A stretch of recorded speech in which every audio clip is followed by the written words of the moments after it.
Sometimes all it takes to be remembered is one game. 30 years of playing and coaching and administrating in hockey, I've really never seen anything like it.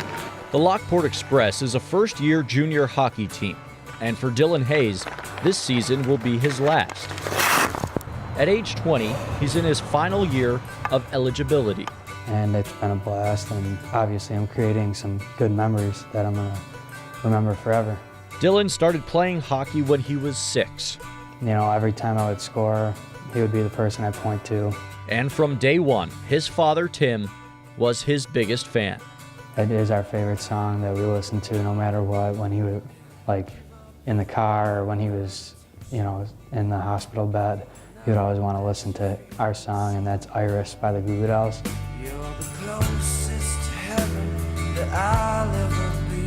In May of 2013, Tim was diagnosed with end-stage liver disease. He needed a transplant and a heart valve replacement. Somehow, some way, he survived the operation.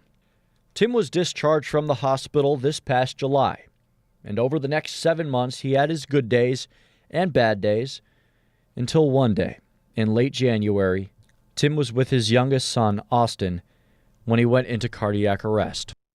On the morning of the 31st, Tim Hayes died at the age of 52. We were high school sweethearts, so I've known this man.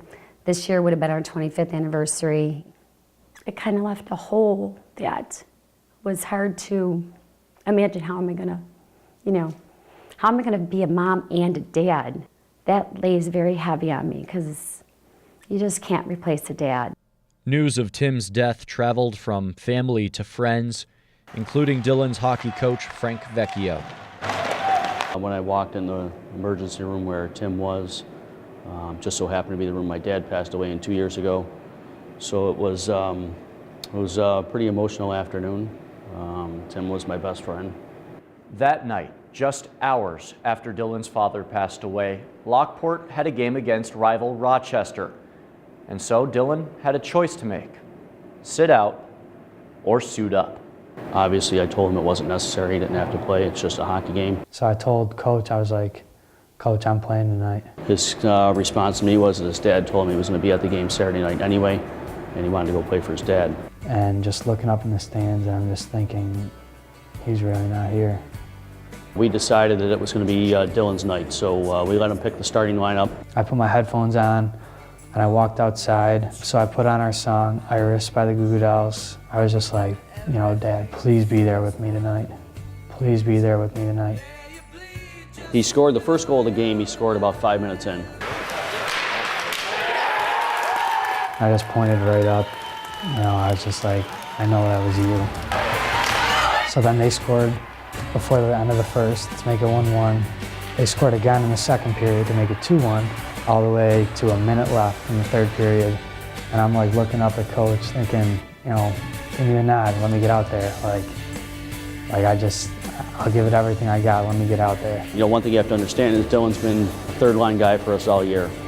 Normal circumstances with a minute to go down the goal, he normally isn't on the ice. It's usually somebody from our top 2 lines that's on. So a minute left, he gives me a tap on the back, Hayes, go. So I took a shot from the top of the circle, and just somehow, some way, I just slowly trickled over the line. And once I seen it trickle over the line, I was just like, oh my God. We went to overtime, killed off a 4-on-3 penalty, goes to a shootout. Got to the 5th round, and I'm thinking, this is my chance. If I score, we win. And I don't want to see me, On the evening of his father's death, Dylan Hayes scored 3 goals, including the game winner. There was a higher being, and I know that his dad was his little angel that night. I never had that feeling of someone actually being there for me. I know my dad was that night. A night, a game, a reason to believe. Jonah Javad, Channel 2 Sports.